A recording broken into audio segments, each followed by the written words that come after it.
Halo, Assalamualaikum warahmatullahi wabarakatuh. Salam sejahtera untuk semua.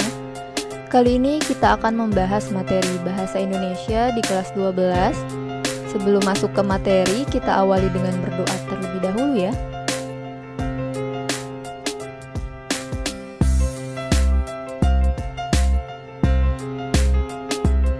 Baik, materi kali ini mengenai surat lamaran pekerjaan. Kompetensi dasar atau KD yang harus dikuasai yaitu KD pengetahuan 3.1, mengidentifikasi unsur kebahasaan surat lamaran pekerjaan. Kemudian KD keterampilannya 4.1, menyusun surat lamaran pekerjaan dengan memperhatikan isi, sistematika, dan kebahasaan.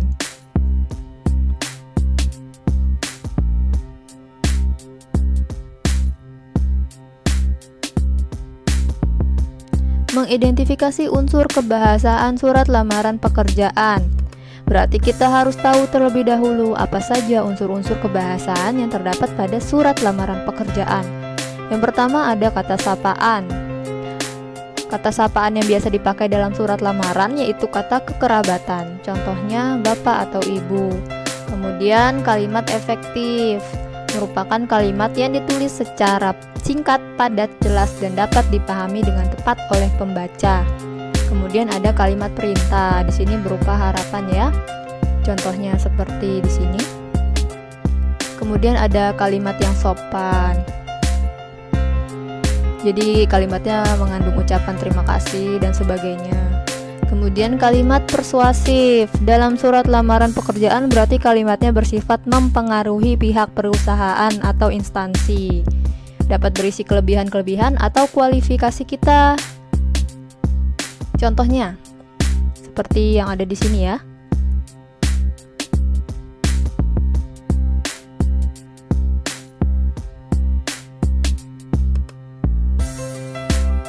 Menelaah penulisan ejaan dalam surat lamaran pekerjaan. Ejaan juga masuk ke dalam kebahasaan surat lamaran, mencakup penggunaan tanda baca, penulisan huruf, dan sebagainya. Kita mulai dari bagian kepala surat. Nih. Yang pertama ada tempat dan tanggal pembuatan surat ya. Contohnya Jakarta 12 Juli 2021. Tidak diakhiri dengan titik karena bukan kalimat. Kemudian lampiran surat ditulis sesuai jumlah dokumen yang diminta perusahaan seperti fotokopi ijazah dan sebagainya. Kemudian ada perihal surat. Bisa ditulis perihal atau hal. Tentu saja perihalnya untuk melamar pekerjaan ya. Kemudian alamat surat harus ditulis dengan benar, jangan sampai salah alamat. Penulisan jalan lebih baik tidak disingkat jadi JL.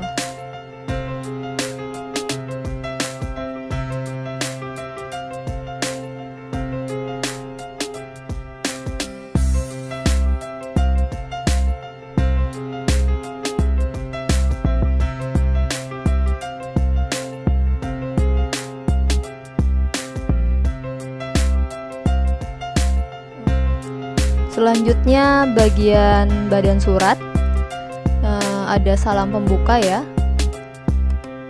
dengan hormat menggunakan tanda baca koma. Kemudian alinea pembuka. Contoh di sini jika info lowongannya kamu dapat dari surat kabar, jadi disesuaikan ya.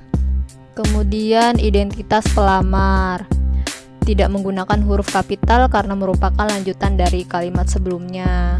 Di sini contohnya nama, tempat tanggal lahir, alamat itu huruf kecil semua. Tapi tetap nama lengkap, tempat dan bulan huruf kapital ya.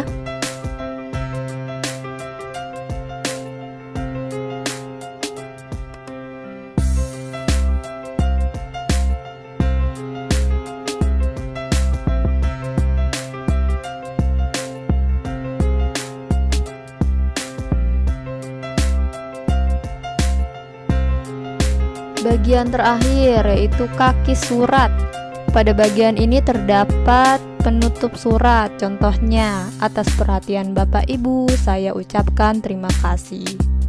Penulisan bapak atau ibu menggunakan huruf kapital karena merupakan kata sapaan.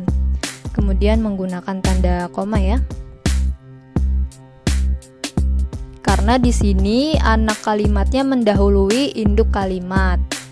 Ya, jadi menggunakan koma. Kemudian ada salam penutup. Di sini hormat saya. Kemudian menggunakan koma juga.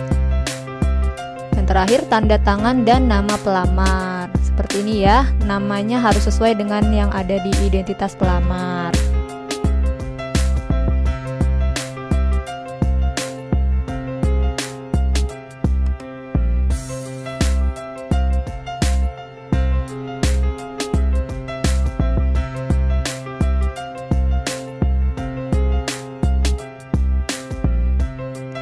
Hal-hal yang perlu diperhatikan dalam menulis surat lamaran pekerjaan. Baik, yang pertama di sini. Perhatikan persyaratan atau kualifikasi yang diinginkan perusahaan. Jika kamu memenuhi semua persyaratan atau kualifikasi, maka semakin besar peluang surat lamaran kamu dapat diterima. Kemudian gunakan bahasa yang baik dan benar ya.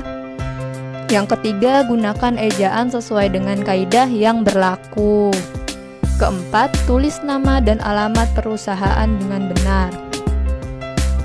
Kemudian yang kelima, menulis dengan susunan format rapi. Kadang ada juga instansi yang sudah menyediakan format surat yang dapat diunduh ya, sebagai contoh. Jadi harus diikuti.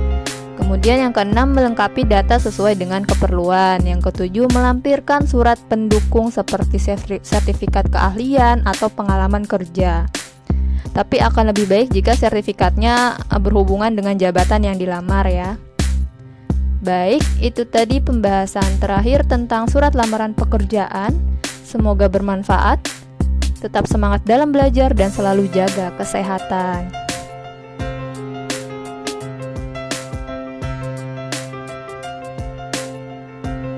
Jangan lupa like, subscribe, dan nyalakan notifikasi.